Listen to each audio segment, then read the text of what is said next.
말씀 마태복음 24장 32절로 36절 말씀입니다. 신약성경 42쪽. 마태복음 24장 32절로 36절의 말씀입니다. 우리 같이 한 목소리로 함께 봉독하시도록 하겠습니다. 무화과나무의 비유를 배우라. 그 가지가 연하여지고 잎사귀를 내면 여름이 가까운 줄을 아나니 이와 같이 너희도 이 모든 일을 보거든 인자가 가까이 곧 문 앞에 이른 줄 알라. 내가 진실로 너희에게 이르노니 이 세대가 지나가기 전에 이 일이 다 일어나리라. 천지는 없어질지언정 내 말은 없어지지 아니하리라. 그러나 그날과 그때는 아무도 모르나니 하늘의 천사들도 아들도 모르고 오직 아버지만 아시느니라. 아멘. 자, 같이 인사합시다. 마라나타, 마라나타. 마라나타라고 하는 말은 예수님 곧 다시 오십니다 라고 하는 초대교회 때 인사였습니다. 우리는 만나면 안녕하십니까 이렇게 인사하잖아요. 그 사람들의 인사는 마라나타였습니다. 주님 다시 오십니다 라고 하는 이런 뜻이에요. 오늘 설교 제목이기도 합니다. 이런 얘기들 해요. 재림 설교는 영혼의 맥박을 높이기도 하고 혹은 낮추기도 한다. 재림 설교를 너무 자주 하면은 사람들이 고혈압에 걸린대. 아이고 예수님 곧 오시는데 이렇게 해도 되나? 모든 일에 재림에만 맞춰서 설교를 듣고 그러다 보니까 주로 이단들 보세요, 여러분들. 얼마나 그들의 생활이 피폐한지 몰라요. 예수님 다시 오신다는 설교를 너무 강조하다 보니까 학교도 그만두죠. 직장도 그만두죠. 사회생활도 끊어지게 되죠. 오로지 자기들이 믿는 거기에만 빠져요. 예수님 다시 오시는데 무슨 소용이 있느냐? 여기 와서 너희들 충성해야 된다. 이게 이단들의 그 특징이고 이단들이 선전하는 거예요. 지금도 피지 같은 저기 남태평양에서 거기서 중노동하는 사람들이 있어요. 예수님 다시 오시면은 어디로 오시느냐? 이거 피지로 온다는 거예요. 다른 데 다 오염되고 뭐 그래가지고 여기로 오신다는 거예요. 그래서 거기 가서 살아야 된다는 거예요. 그러면서 거기서 주님 오실 때까지 일해야 된다는 거예요. 그래서 거기서 돈도 못 받고 중노동에 시달리는 그런 사람들이 얼마나 많은지 몰라요. 한국 사람들이. 반면에 재림 설교를 안 하면은 사람들이 야 여기가 최고로구나. 오늘이 최고구나. 주님 다시 오실 염두를 두지 않고 그냥 살아간다는 거예요. 그래서 재림 설교를 너무 많이 해도 문제고 너무 안 해도 문제라는 거예요. 적당하게 재림 설교는 이렇게 가미돼야 된다라고 하는 겁니다.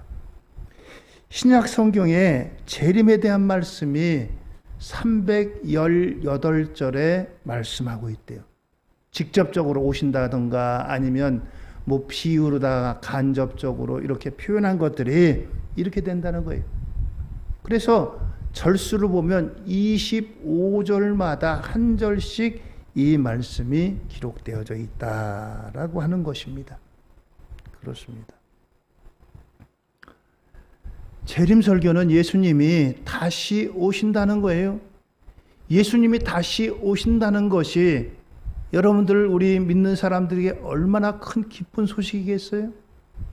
우리들에게 있어서 최고의 소식, 그것은 바로 다름이 아니고 여러분들 로또 1등 당첨되는 것도 아니고 하늘에서 여러분들 돈 보따리가 떨어지는 것도 아니고 예수님이 다시 오시는 이 재림의 소식이 가장 기쁜 소식인 줄 믿으시기 바랍니다. 할렐루야! 그것이 우리들의 최고의 소식이고 최고의 기쁨인 거예요.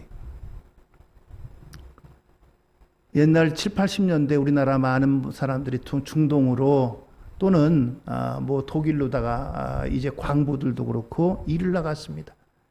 그런데 이 남편이 이렇게 해외로 돈 벌러 나갔는데 집에서 살림하고 또 이제 기다리고 있는 이 부인이 남편을 보고 싶어 하지도 않고 기다리지도 않고 아이고 남편이 안 왔으면 좋겠다 차라리. 그런다면 어떻게 되겠어요 이게.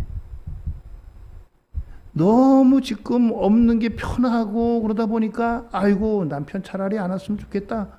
없으면 좋겠다. 이런 마음 갖는다면 이게 어떻게 되겠어요 가정이. 마찬가지입니다.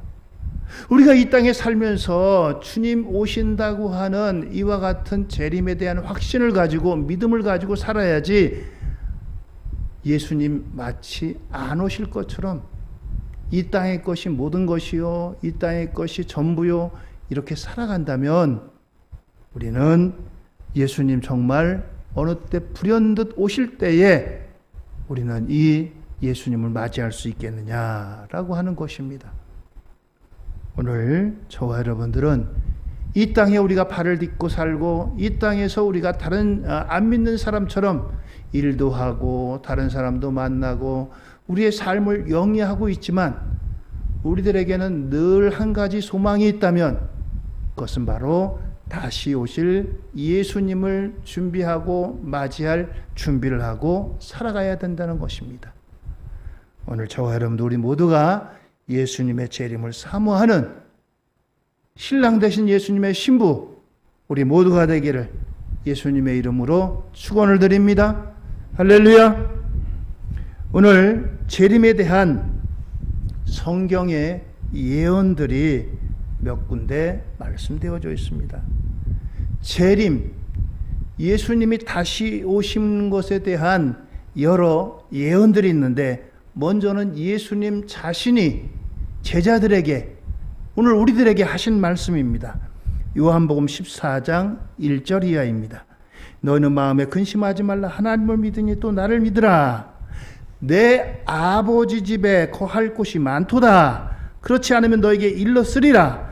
내가 너희를 위하여 거처를 예비하러 가노니 가서 너희를 위하여 거처를 예비하면 내가 다시 와서 너희를 내게로 영접하여 나 있는 곳에 너희도 있게 하리라. 할렐루야.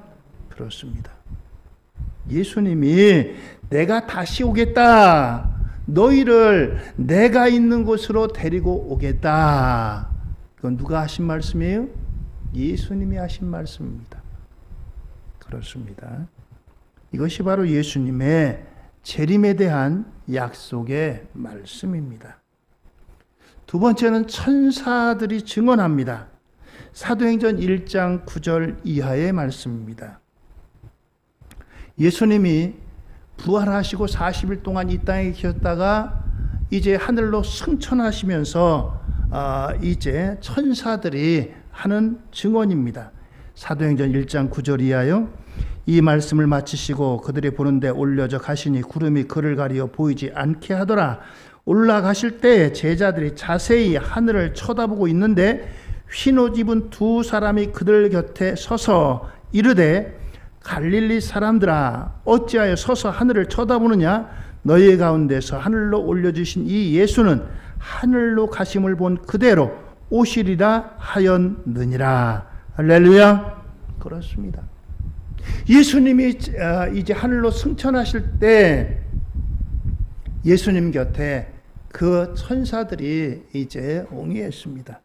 그 천사들이 하늘을 쳐다보는 제자들을 향해서 많은 사람들을 향해서 어째서 하늘을 쳐다보느냐. 하늘로 올라가신 이 예수님은 그 모습 그대로 이 땅에 다시 오시겠다. 재림하시겠다라고 하늘의 천사들이 증언을 합니다. 세 번째는 복음의 대사도인 사도 바울의 증언입니다. 데살로니가전서 4장 14절 이하입니다. 우리가 예수께서 죽으셨다가 다시 살아나심을 믿을진대 이와 같이 예수 안에서 자는 자들도 하나님이 그와 함께 데리고 오시리라. 우리가 주의 말씀으로 너에게 이것을 말하노니 주께서 강림하실 때까지 우리 살아남아 있는 자는 자는 자보다 결단코 앞서지 못하리라.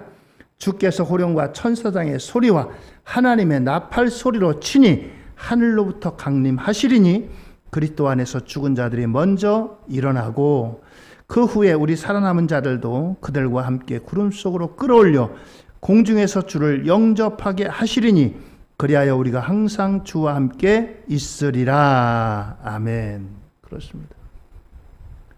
천사장의 호령과 함께 하나님의 나팔로 이 땅에 다시 강림하시겠다. 재림하시겠다. 죽은 자들이 먼저 일어나고 살아남은 자들이 그 뒤를 따를 것이다. 재림의 때에 있어질 이와 같은 일들입니다. 디도서 2장 13절입니다. 복스러운 소망과 우리의 크신 하나님 구주 예수 그리스도의 영광이 나타나심을 기다리게 하셨으니 이것들이 모두가 다 사도 바울이 증언하는 예수님의 재림에 관한 증언입니다. 그런가 하면 또 사도 요한이 요한계시록 전체가 예수님의 재림 전후에 있을 일들을 증거하는데 맨 마지막 절에 사도 요한이 이렇게 증언합니다. 요한계시록 22장 20절입니다. 이것들을 증언하신 이가 가라 이르시되 내가 진실로 속히 오리라 하시거늘 아멘 주 예수여 오시옵소서. 그렇습니다. 예수님이 속히 오신다. 오늘 이와 같이 말씀하고 있습니다. 그 외에도 여러 곳에서 여러 사람들이 예수님의 재림에 대해서 여러 가지로 증거하고 있습니다. 앞에 말씀드린 대로 318절이나 됩니다. 그리고 25절마다 한 절씩 예수님의 재림을 말씀합니다. 자, 그런데 중요한 것은 이때가 언제냐?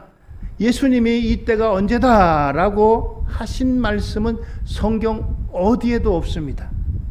하나님이 말씀하지 않은 것은 그것은 하나님이 우리로 알기 원치 않으시는 거예요. 그 대신에 뭘 말씀하셨느냐? 재림의 징조를 말씀하십니다. 재림의 징조 24장 3절 말씀입니다.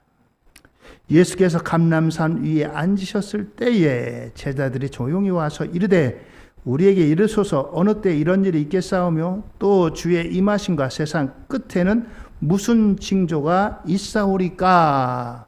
제자들이 묻습니다.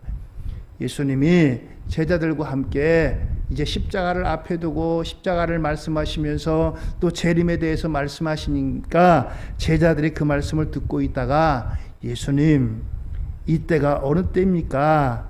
그리고 이럴 때 어떤 징조가 있겠습니까? 예수님께서 여기에 대해서 야 내가 언제 오겠다 몇 년 몇 월 며칠에 오겠다 이렇게 말씀하지 않고 이제 징조만을 말씀하시는데 24장 36절입니다. 그러나 그날과 그때는 아무도 모르나니 하늘의 천사들도 아들도 모르고 오직 아버지만 아시느니라. 예수님도 그들에게 내가 언제 이제 재림할 거다라고 알려주질 않았어요. 오직 아버지만 아신다라고 했습니다. 또 사도행전 1장 7절에 이르시되 때와 시기는 아버지께서 자기의 권한에 두셨으니 너희가 알 바 아니요. 너희가 알 바 아니다. 너희에게 언제인지 그것이 너희에게 유익하지 않다라고 하는 겁니다. 유익하지 않다라고 하는 거예요. 자, 그러면서 이 때가 언제인지 모르지만 몇 가지로다 이런 일이 있으면 재림이 가까운 줄 알라라고 말씀을 하십니다. 첫 번째는 이스라엘 나라의 징조예요. 마태복음 21장 19절에는 열매 없는 무화과 나무를 예수님이 지나가다가 저주하셨어요. 뿌리까지 말라 죽게 된 일입니다. 이것은 이스라엘이 이렇게 멸망하게 될 것이다 라고 하는 거예요. 이 말씀대로 이 이스라엘이 주 70년에 로마에 의해서 완전히 멸망을 합니다.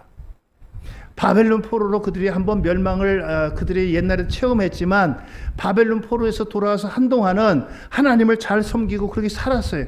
그런데 얼마 안 가서 또 그들이 하나님을 멀리하고 형식적으로 섬기고 우상을 섬기고 그렇게 삶을 살 때 오늘 이와 같이 마침내 주 70년에 로마에 의해서 멸망을 당하게 됩니다. 그러면서 재림의 징조를 말씀하시는데 32절 이하, 오늘 본문 말씀 이하에 그 말씀이 바로 예수님이 말씀하시는 재림의 징조들입니다. 32절 이하입니다. 무화과나무의 비유를 배우라. 그 가지가 연하여지고 잎사귀를 내면 여름이 가까운 줄을 아나니 이와 같이 너희도 이 모든 일을 보거든 인자가 가까이 곧 문 앞에 이른 줄을 알라. 그렇습니다. 주 70년에 로마에게 이스라엘이 망하고 나서 이스라엘은 또다시 전 세계로 흩어졌어요. 옛날에 바벨론에 망할 때도 북쪽 이스라엘이 아수르에 망하고 남쪽 유다가 바벨론에 망할 때도 한번 흩어졌지만 이번에는 더 많은 백성들이 세계로 흩어졌습니다.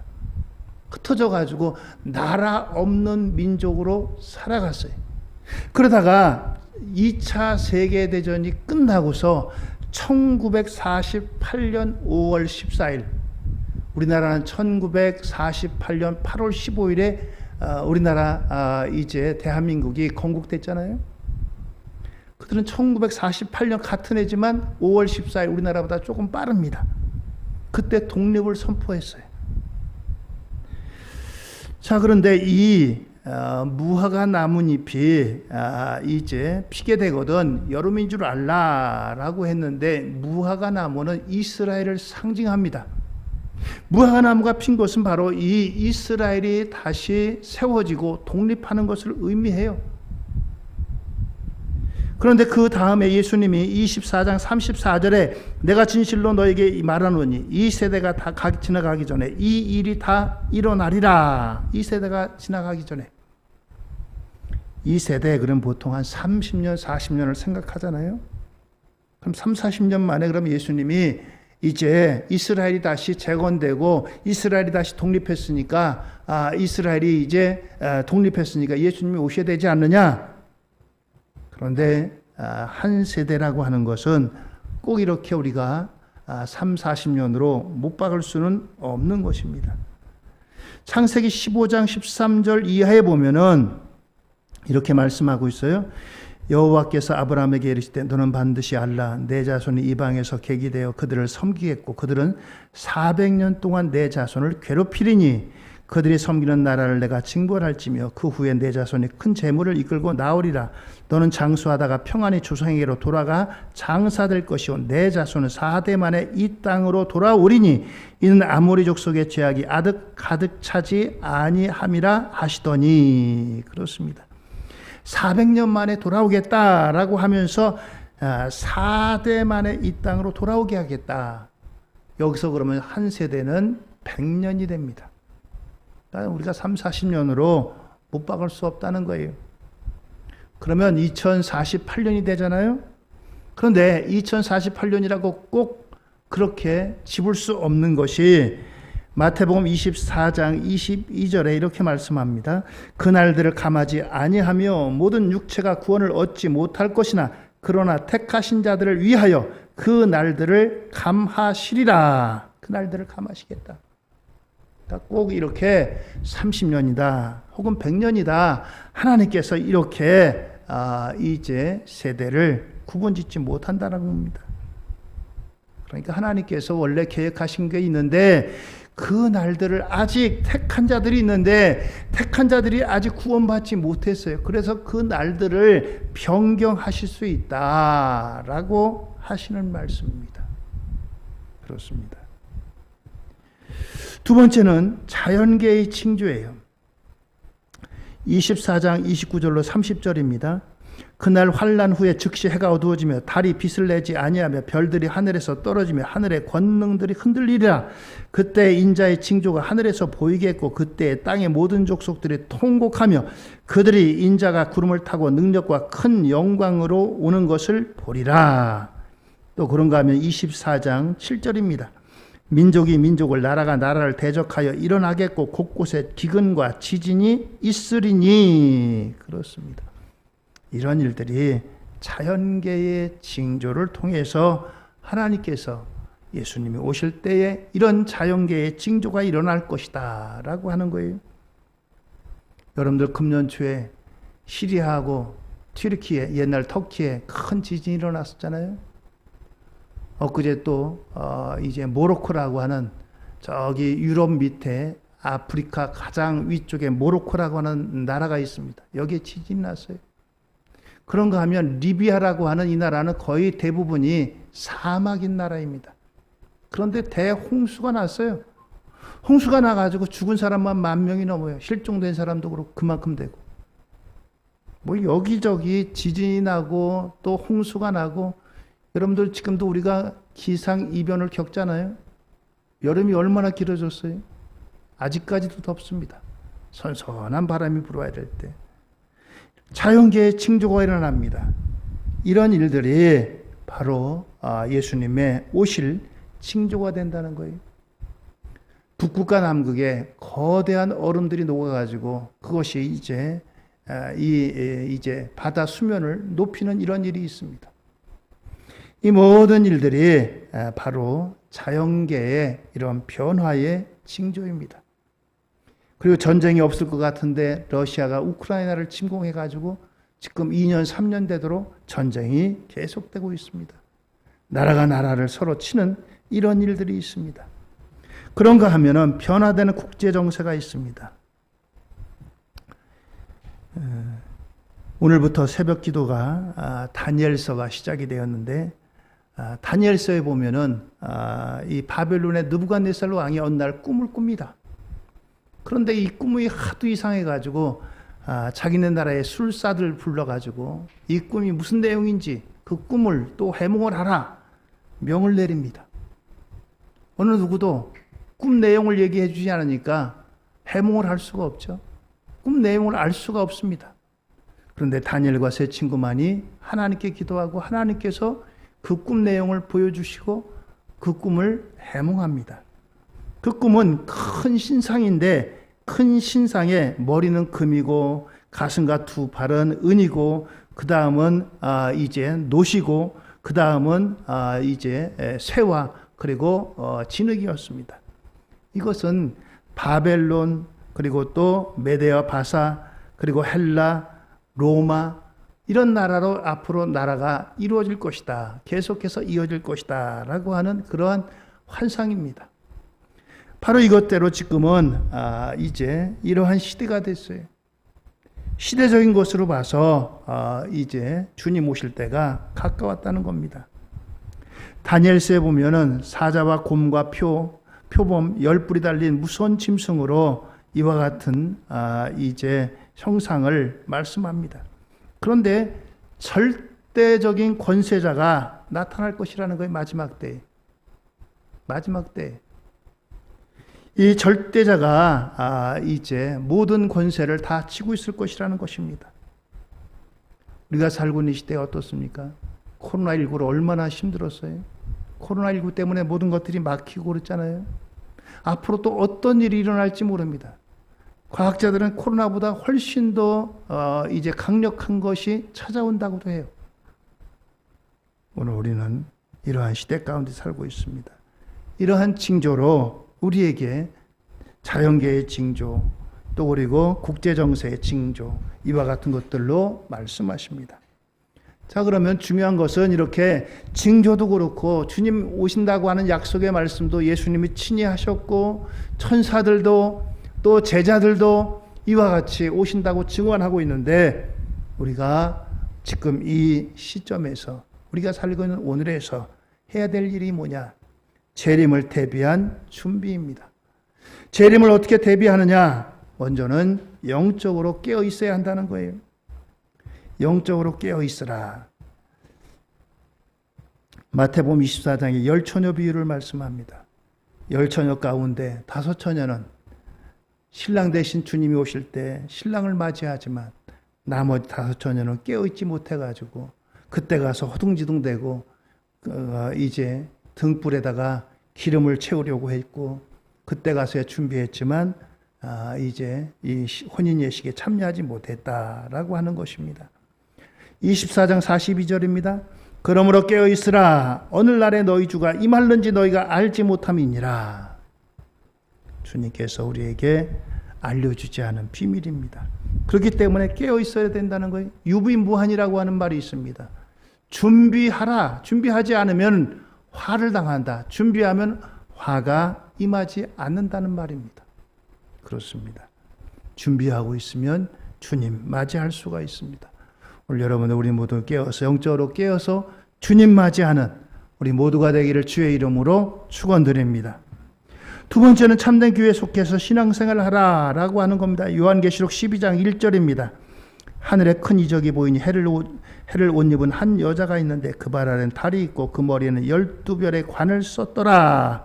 여기 해를 옷 입은 한 여자가 있다라고 했는데 이것은 의의 태양 대신 예수님의 은혜가 충만한 참된 주님의 교회를 의미합니다. 또한 요한계시록 17장 1절로 6절에 보면 많은 무리에 앉은 큰 음녀를 얘기하는데 이거는 말세에 나타날 혼합주의, 종교 다원주의 같은 이런 교회를 의미합니다. 여러분들 지금 미국 교회는 크게 양분되어 있어요. 뭐로 양분되어 있느냐? 동성애를 수용할 것이냐 말 것이냐. 그래서 많은 교회들이 동성애를 수용하고 그런 사람들에게 목사 안수까지 주고 있어요.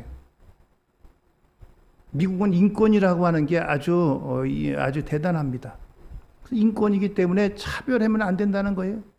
동성애자들도 차별하면 안 된다는 거예요. 그래서 그들에게 목사 안수도 주고 그렇지 않은 교회는 자기네 연합회에서 자기네 교단에서 퇴출됩니다. 그런데 처음에는 여기에 어쩔 수 없이 참여했던 교회들 가운데 교회 재산도 포기하고 그러면서 거기서 이제 나오는 교회가 얼마나 많은지 몰라요. 우리는 하나님의 말씀대로 하나님께서 한 남자와 한 여자로 가정을 이루게 말씀하셨는데 어떻게 동성애를 허락하느냐? 소돔과 고모라 성에 하나님께서 그것이 죄악이라고 했는데 그것을 어떻게 우리가 수용할 수 있겠느냐?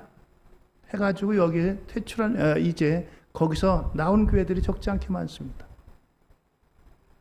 마지막 때 종교 혼합주의예요. 좋은 게 좋다는 거예요.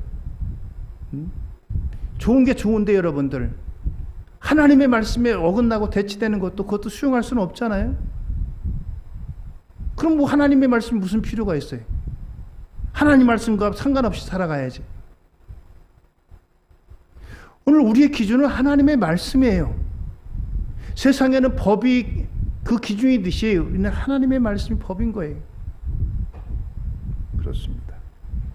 그래서 이런 교회를 우리가 잘 이제 선택하고 믿음 생활해야 돼요.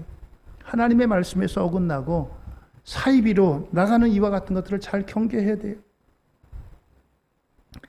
예수님께서 재림 예언 가운데 보면 24장 4절로 5절에 예수께서 대답하여 이르시되 너희가 사람의 미혹을 받지 않도록 주의하라. 많은 사람이 내 이름으로 와서 이르되 나는 그리스도라 하여 많은 사람을 미혹하리라. 24장 24절입니다. 거짓 그리스도들과 거짓 선자들이 일어나 큰 표적과 기사를 보여 할 수만 있으면 택하신 자들도 미혹하리라. 택하신 자들도 믿는 사람들도 미혹을 받는데요. 야 저기 진짜인가 보다. 여러분들 눈에 보이는 게 진짜가 전부 다는 아니에요. 눈에 보인다고 해가지고 이들이 능력을 행해요. 기적을 행해요. 그러니까 사람들이 거기 따라가죠. 그렇습니다. 그래서 참된 교회, 참된 하나님의 교회에 속해야 된다. 더 나가서 충성되고 지혜 있는 종이 되라 라고 합니다. 24장 44절 이하입니다. 이러므로 너희도 준비하고 있으라. 생각지 않은 때 인자가 오리라. 충성되고 지혜 있는 종이 되어 주인에게 그 집 사람들을 맡아 때를 따라 양식을 나눠줄 자가 누구냐? 주인이 올 때 그 종이 이렇게 하는 것을 보면 그 종이 복이 있으리로다. 그렇습니다. 충성되게, 주인이 올 때 충성되게 맡겨진 그 달란트를 가지고 열심히 일한 이제 종이 충성되고 지혜 있다라고 했습니다. 여러분들, 주님께서 주신 여러분들의 직분, 우리의 직분 잘 감당하기를 예수님의 이름으로 축원드립니다. 그것이 바로 충성되고 지혜 있는 종이에요. 주님 오실 때 우리에게 그것을 보자고 말씀하십니다. 그렇습니다. 그것이 오늘 우리가 재림을 준비하는 그런 차세예요. 마지막으로 구별된 생활을 해야 된다는 겁니다. 장마철에 홍수가 나면 생명이 없는 물체는 물결 따라 떠내려가지만 생명이 있는 물고기는 물결에 저항하고 물결을 거스리고 올라갑니다. 생명이 있느냐 없느냐지 얼마나 크냐 얼마나 작으냐가 문제가 아니에요. 큰 고기더라도 생명이 없으면 떠내려가는 거예요. 작은 물고기라도 생명이 있으면 거슬러 올라갑니다. 세상이 여러 가지로 점차 세상이 우리가 믿음 생활 감당하기에 어렵게 넘어갑니다. 어찌 보면 세상은 편해져요. 세상이 편해진다는 것은 어떻게 보면 신앙생활하기가 더 어렵고 힘들어진다는 거예요. 그렇잖아요. 쾌락과 본능을 따라 사는 것이 아니라 영적인 분별력을 갖고 살아가야 되는 거예요. 영적 분별력을 갖고 살아가야 되는 거예요. 하나님께서 우리에게 주신 이 하나님의 귀한 사명을 붙들고 우리가 하나님 앞에 충성스럽게 사명을 감당하는 겁니다. 성경은 우리에게 말씀합니다. 히브리서 10장 23절 이하입니다. 또 약속하신 이는 믿으시니 우리가 믿는 도리의 소망을 움직이지 말며 굳게 잡고 서로 돌아보아 사랑과 선행을 격려하며 모이기를 패하는 어떤 사람들의 습관과 같이 하지 말고 오직 권하여 그날이 가까움을 볼수록 더욱 그리하자. 70년대 80년대에 우리가 그런 얘기했어요. 여러분들 미국 교회를 보세요. 미국 교회는 썬데이 교회가 됐습니다. 썬데이 크리스찬이 됐습니다. 일주일에 주일에 한 번만 예배드리고 그들은 저녁 예배도 수요 예배도 금요 심야기에도 새벽 기도도 안 하고 그런 교인 됐습니다. 지금 미국 교회가 우리나라 모습이에요. 우리나라 교회 됐어요. 그렇잖아요? 응? 저녁 예배를 드리나 수요 예배를 드리나 금요 심야 기도회를 구역 예배를 드리나 뭐 철야를 하나 새벽 기도를 하나 우리가 그 모습 됐어요. 남 얘기가 아니라 자꾸 모이기를 패하는 그런 일들이 있어요.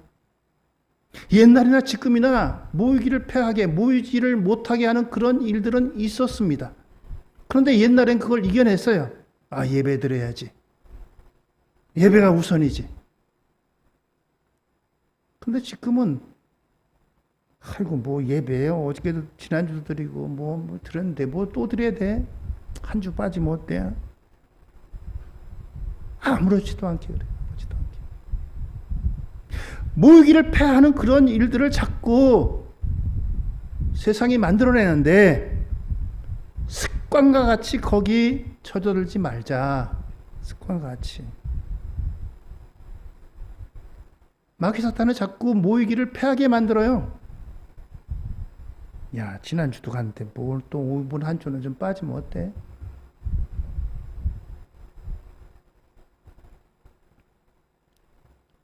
그렇습니다.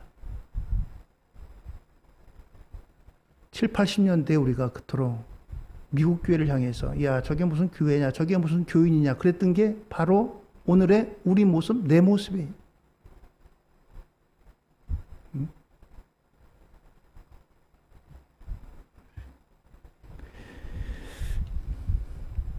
재림 설교가 과하면 너무 고혈압에 걸린다고 했잖아요. 맨날 그거 아이고 재림만 생각하고 이 땅의 것들은 아무것도 못해. 아무 계획도 못 세워요. 또 안 하면 너무 야 하늘에 이런 생각도 안 하고 이 땅의 것만 맨날 계획하고 이 땅의 것들만 말하고 이 땅의 것들만 위해 살아가고 그래요. 이 두 가운데서 적절하게 어느 정도 긴장감을 가지고 우리가 재림의 삶을 생각해야 됩니다. 저는 얼마 전에 이런 기상이변, 또 러시아와 우크라이나의 전쟁, 그리고 리비아라고 하는 나라는 거의 국토의 대부분이 사막이에요. 그런데 여기에 우리로 말하면 태풍이 몰아쳤어요. 태풍이 몰아쳐가지고 홍수가 났습니다. 댐이 터졌어요. 댐이 터져가지고 죽은 사람만 10,000명이 넘어요. 실종된 사람도 그만큼 되고요. 그런 거 하면 또 얼마 전에 엊그제잖아요. 모로코 하는 나라에 거기 지진이 났어요. 지진이 나가지고 얼마나 많은 사람이 죽었는지 모릅니다. 이런 것들을 보면서 제가 성경에서 읽은 곳곳에 처처에 기근이 나고 지진이 나고 많은 사람이 죽고 그러는데 주님 오실 때가 가까웠나 보다. 주님 언제 오시는지 제가 알려드릴게요. 오늘은 어제보다 주님 오실 날이 하루 더 가까웠습니다. 그렇죠? 제가 언제 오신다고 한 건 아닙니다. 오늘은 어제보다 주님 오실 날이 하루 더 가까웠어요. 주님이 오실 때는 언제인지 모르지만 주님이 오실 징조로 봐서는 주님이 오실 때가 정말 가까워졌어요. 지혜로운 사람은 준비할 거 아니겠어요? 시험이 있는 걸 알면서도 준비하지 않은 학생은 시험에서 어떻게 좋은 성적 거둘 수가 없습니다. 그러나 준비하는 학생은 준비한 만큼, 노력한 만큼 그 성적을 거둘 수 있습니다.